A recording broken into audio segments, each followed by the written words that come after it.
Oh man. So on to the actual questionings. Oh yeah, yeah, I Um, forgot about that. right. Interviews gotta have questions. So how like what was your experience coming into the furry fandom? Like, how did you become Cooper Tom? Oh yeah, that was a crazy time because that was back. I was in high school, and it was back in 1999. It was the 90s still, and I Oh found man, got those jeans? yeah, oh yeah, I had jeans. I didn't have the big jeans. I had the normal jeans. I was the weird kid with the normal No jeans, no jinkos? Jankos. Everybody's like, "What's wrong with your pants? They're not 3 feet wide," you know. And it's like, I don't know. Or covered in embroidered patches, Yeah, or you're not wearing enough flannel. wearing it. Who said about wearing it? You got to wrap it around your waist.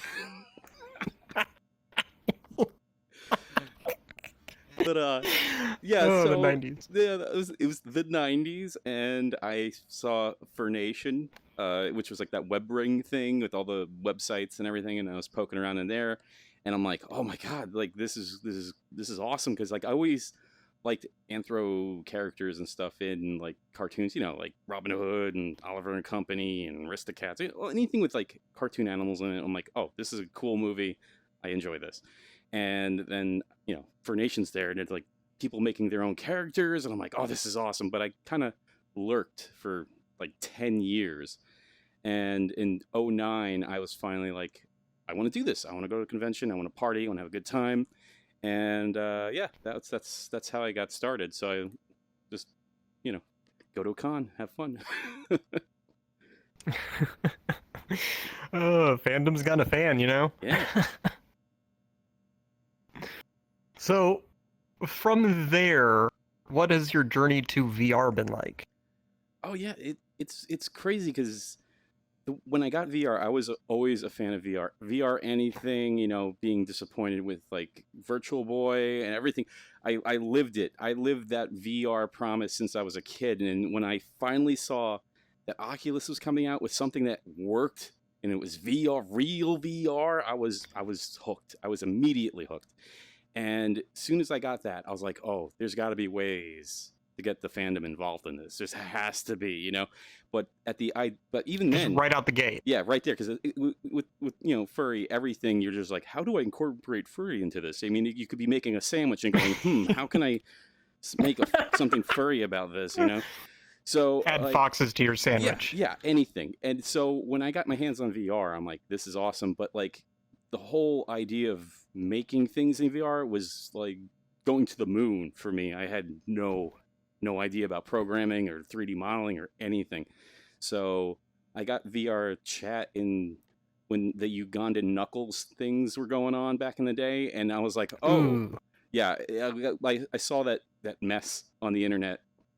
But at the same time, I'm like, this is insanity, and I want to see it. So I got a VRChat account and went in there, and it was like really small. The furry fandom in like 2017 was like the hyena world, and everybody had these little custom hyena avatars, and that was it. And at the time, there was no friends lists, there was no fave lists, nothing. So it was like you logged in and hope you saw your friends. Like that's how it was back in the day. So it's come definitely a long way from Oh, there. oh yeah, definitely. Now it's like, well, of course, with the pandemic and everything, everybody was stuck in the house, and it was really weird. Like, I don't know if I had something to do with it because it was like I was stuck in the house. I was like, let me go back into VRChat, and it was like March or April of 2020, and I started posting videos on Twitter in this like black cat avatar, going like, oh look, I'm driving a car with a dog with his head hanging out the window. That was Trinity. I found my friend Trinity on VRChat, and we were messing around, and I made some videos, and people were like, "Oh my god, what is this? What is?" And I'm like, "Dude, calm down. It's VRChat. It's been around for like 3 years." And as the months progressed, it was like people just were like, I gotta get a VR headset. I gotta find a headset. I gotta get an avatar made. I gotta get all, and it just blew up within like maybe 4 or 5 months. And by that summer of 2020, it was like every night you go on, it was like furries everywhere on VRChat. It was nuts. When did you start 3D modeling? That was And how in did you get into that? yeah, it was crazy. That was in the spring of 2020, uh, when I was getting back into it and like seeing people just making things. And I'm like, all right, let me like really sit down and see what the deal is with this. Because I remember I originally looked at it and it was like, oh, here's the Chat SDK. Here is the Unity, blah, blah, blah, blah. And I was just like, all right, forget this. This sounds too much like work and I don't want to deal with that right now. Because I used to work in IT and stuff. And I'm like, I don't want to deal with this. Ooh, So, boy. yeah. So I was like, forget it. And then, being home and bored out of my mind, I'm like, all right, let me go back and see what the deal is. And it was not that bad. VRChat explains everything, and they basically say, like, here's our SDK, here's the version of Unity you want, go nuts. And with Unity, it's awesome because it's free. It's totally free as long as you're not like making money with it. And you download it, and it was like, okay. And I never touched any 3D modeling ever in my life. So it Oh, was just wow. like, all right, I got to make a cube. Okay, I can make a cube. All right, and make another cube. All right, make another cube, and just keep making cubes until you make something. And I made the cursed birthday world, uh, which is just basically a room, and that thing had gone viral like a year or two prior to all this. So I was like, all right, I'm gonna make this because everybody knows what this is. And yeah, it was nuts. And everybody started visiting my cursed birthday world. People's were actually celebrating their real birthday in my virtual cursed birthday room, sending me pictures. And I'm like, this is amazing. Oh, this is it. And I was just hooked. And I'm like, let me make all this ridiculous crap in Unity. And I just kept going and going and going. So yeah, it's just now I made a Waffle House. This is glorious. This is it. Waffle House. What did you call it? At 6 a.m.? Yeah, it's like a Waffle House at No, 3 a.m.? 4 a.m. or something. Yeah, because it was like one of these things. Like I remembered as a kid, we'd go to Florida and be driving for hours, and Waffle House is the only thing that's open, And I remember like going to a Waffle House at like 4 in the morning, just eerie silence. It was like. Yeah, the one waitress, probably named Eustace. What do you want, hon? What do you want? Oh, you guys, you sound like you're from Jersey. You're like, oh, how'd you know? It's like, it's the way you talk. And I'm like, oh, I noticed you're not from Jersey too from the way you talk. Like,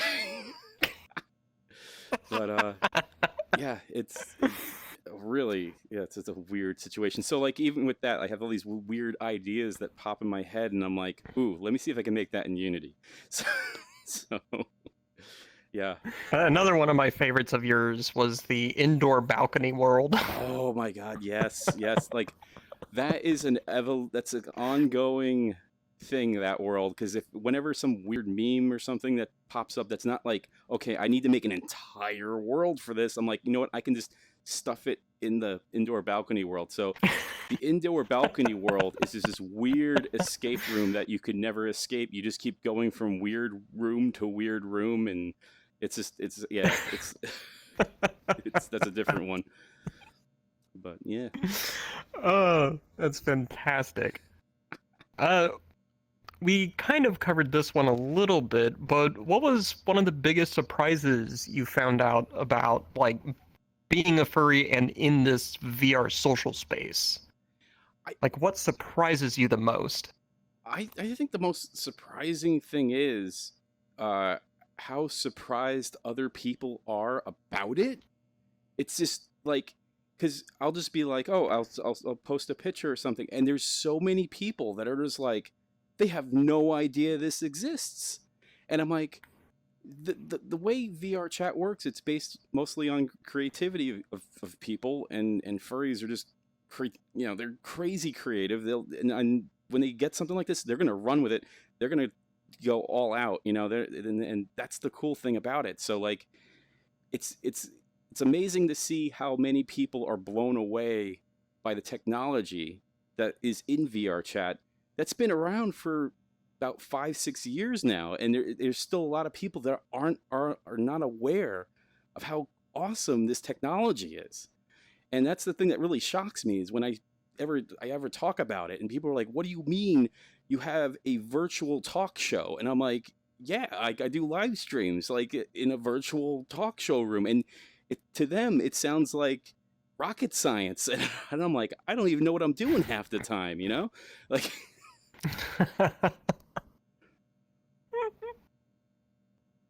How would you say furries or being in the fandom has impacted you personally, especially from like the VR space?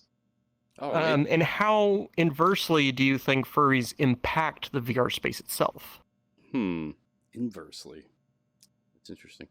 Well, personally, it's been pretty amazing. Like, especially with the pandemic and everything that's been going on. Like, I've been out of work. It's just been a mess, and I'm just kind of chilling at home, just doing a little bit of this, a little bit of that to get by. But then when the Four Seasons came out, and I was just like, oh hey, by the way, I'm looking for a job, and when I said I had to set up a Kofi account and stuff, because I had run up with some medical bills, some dental bills, and that was awful because I didn't have any insurance or anything at the time, and I was able to pay my dental bills and like some other extra bills with the money that I got from Kofi, which was incredible because I wasn't expecting anything. I was just like, Oh "Hey, wow. this is funny." Because even with the fandom and like, because I've been posting content for almost over 10 years, but I never monetized anything. I was just like, I like making the stuff just to make stuff. It's funny. Here, look at it. That was my whole deal. But then I was like, all right, fine. I'll let me do a Kofi at this to see, and the the support that I got was amazing. It totally got me out of a hole, and I can't thank them enough for that. So that it really personally has helped me, and it really affected me in that way. It was like incredible. I never would have thought, going into VRChat and making like some crazy stuff. And people getting a laugh out of it, like would actually help me get my teeth fixed. That was just like what. Um, Fair enough. yeah. So and the way if furry impacts, it was just inversely. Um, Yeah, hmm. how does like the furry fandom, in your opinion, impacts like social VR spaces? Oh, Like, yeah. do you think we've had any sort of influence or impact or anything like that with how the course of VR is kind of stirring? Yeah, it's interesting how this is going because there were talks and things about monetizing resources for online conventions with certain platforms. And with the furry community, we were already again like 10 steps ahead, going, "Hey, we already are making VR chat worlds for online convention space." And I think in VR chat they were like that was like in the talks for certain things, but like they did not I don't think they expected the furry fandom to be like, "Hey, we want this. We were ready to go with it." And people, because I don't think other fandoms or communities of interests are even at that point yet where they're like, "Hey, we want online registrations. We want the resources and for like services and things to provide for the users on this like mass gathering. So it was really interesting to see that because like I wasn't even thinking about that. I'm like, oh yeah, you make a convention space and you go in and have fun. And then I was like, well, there's got to be ways to restrict access and have registration in it, and there's a whole nother blanket that goes on top of that. So I think, yeah, like I think that had kind of kick-started just online conventions in general. I think was the fandom, like the furry fandom. Actually, we were ready to go right from the start. Nice. Have you been to any of the conventions? Oh yeah, yeah. I was actually the dance the host for the dance competition for the online Eurofurence for 2020, and that was really interesting because like I went there and we had a separate two Discord chats. So I had like an earphone basically in my ear with the staff like directing me and stuff, and then we had like a whole lineup for the dancers to come out, and we had an online dance competition, and it went perfectly. And I was like, whoa, like this is future stuff, this is crazy, and it worked. So yeah, so I did the for the online Eurofurence. I went to did the Mexican convention Confure, which I've never been to ever, and someone modeled the entire the hotel for Confure, so I actually got to see that. Oh wow. That was really cool. Yeah, and there was FWA. They modeled that entire massive hotel that looks like insane. It's in movies and everything. And yeah, so it's really cool, like to just hop in and go right to the convention, and you're not driving 12 hours or on a plane. I mean, don't get me wrong though, I would love to go back to a real convention, but it was nice to have something though. Spend $1,000 on the week of yeah. room, and That's great. did you go to any of the Furality conventions? No, I actually, as Furality was happening, my motherboard died on my computer, and I was Ooh, buddy. trying to fix the computer as that was happening. And I'm like, maybe I could get in on a Saturday. Oh, maybe not. Okay, maybe Sunday. Nope. And it was just like, forget it. My computer was out. It was weird. I just shut my computer off one night, and I turned it on, and nothing. It just kept looping. And I'm like, oh, and it was the motherboard. Crazy.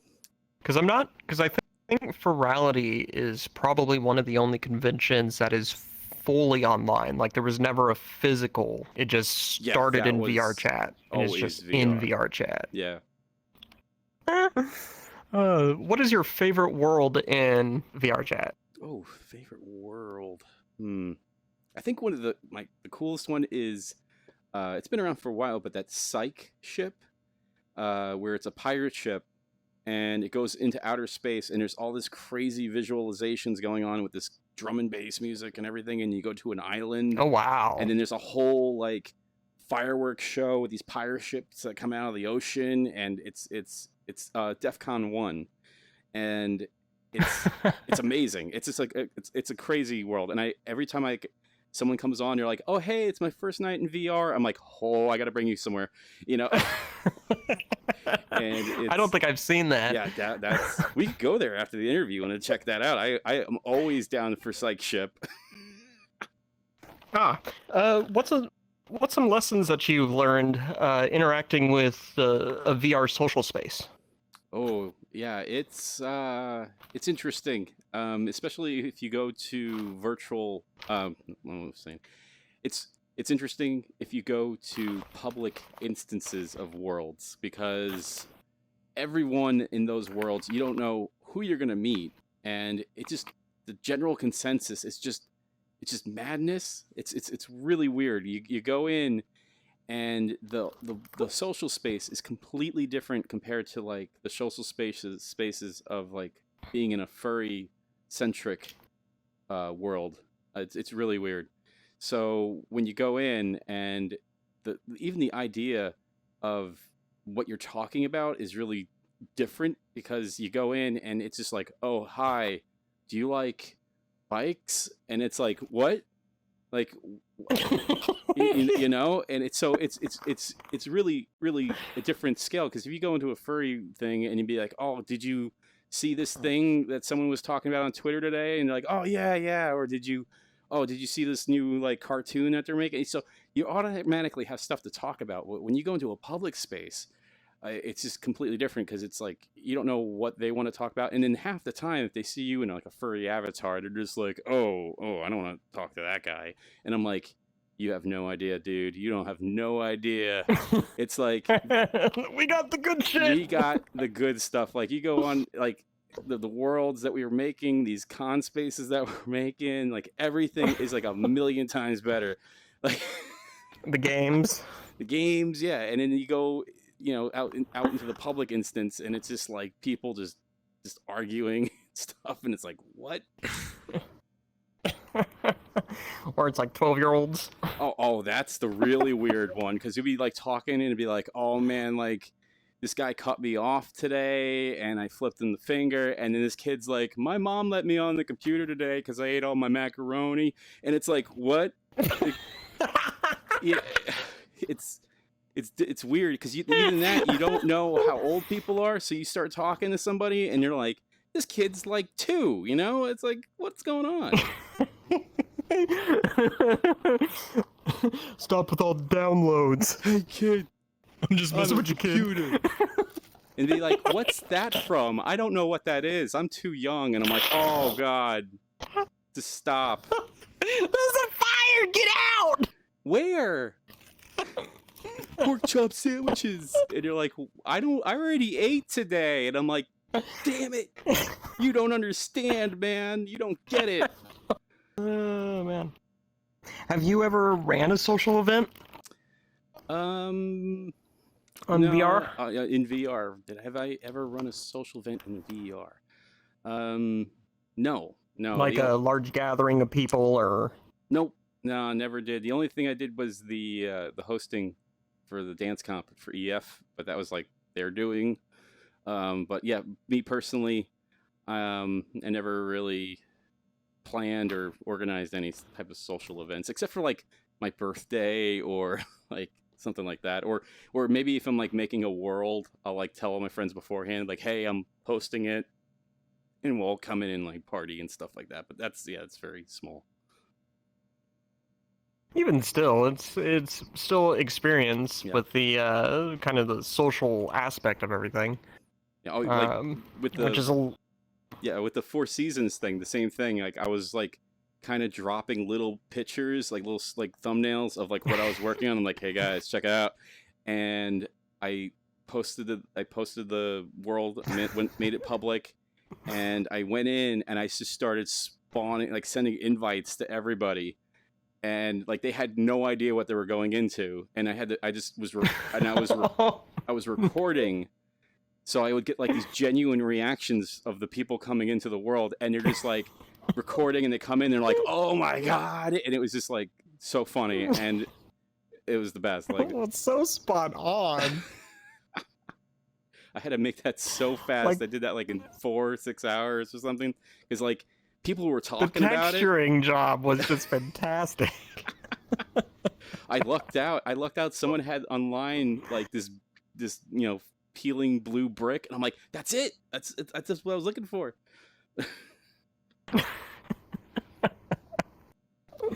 Magic, absolute magic.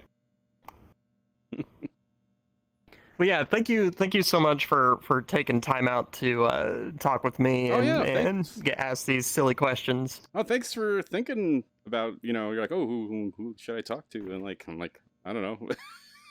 It's cool. You were definitely one of the big ones where I was all like, I don't know if he'll respond to DMs, but I'm gonna try.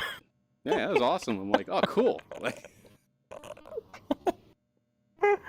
oh man.